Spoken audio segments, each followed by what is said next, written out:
They have played 24 minutes in Boston, and the highlight of the first half was this. Staff Sergeant Matthew Knoll of the Air National Guard surprising his family. That's awesome. At TD Garden. That is awesome. That is awesome.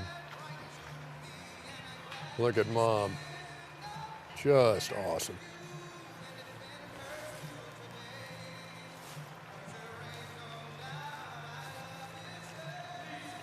I know.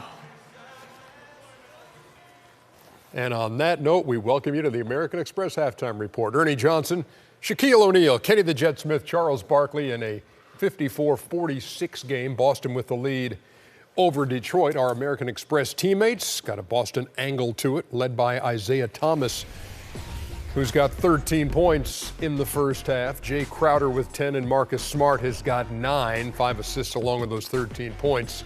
For the All-Star, Isaiah Thomas, what do you make of his game night in, night out, Kenny? Well, his ability to get to the rim is just as good as his ability to shoot from the outside. So what happens is when you pressure up on him on the outside and try to use your length, then his quickness gets itself into the lane.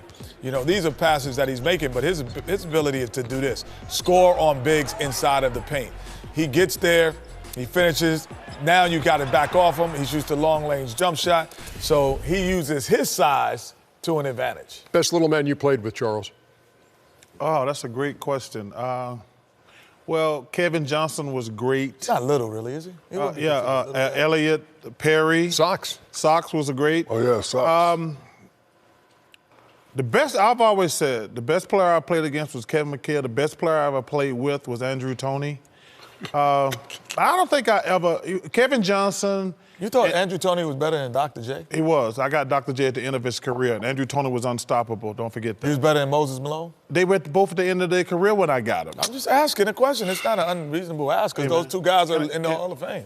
Can I just say, can I have my answer? I'm just asking. You say, if I said, hey. Ernie was asking me a question. But if I said, hey, Chucky Brown was the best player I played with. Chucky who? You'd be like, he's not better. He's better than Akeem. I'm like, well, I play with Akeem on it. No, that's an interesting question. Well, I gave my answer. I'm sorry I didn't give you the answer you didn't want to hear, ass. Okay, now I'm gonna ask it. No. Hey, listen. I'm gonna tell you. You shouldn't have asked that question, Ernie.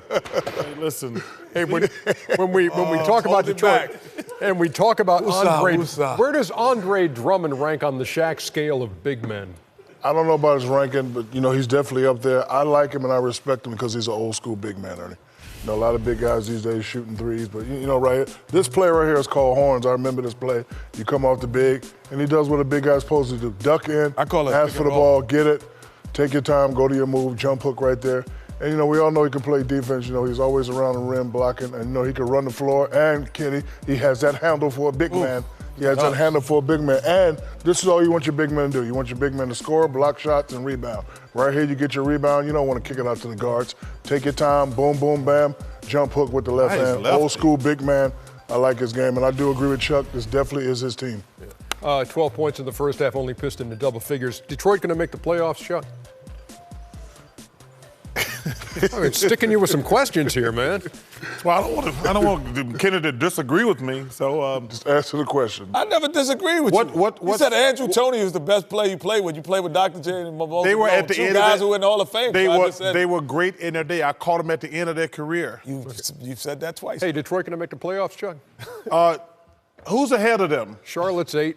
And Milwaukee's 9 right now. They are not going to. Detroit is a game and a half behind out of the 8th spot. Out of those 3 teams, Milwaukee has the most talent. And by far and away the most disappointing team in the Eastern Conference. You have to look at, the 3 teams you mentioned, the best team of those 3 is Milwaukee, but they are, to me, the biggest disappointment in the NBA this entire year. I have no idea what's going on in Milwaukee.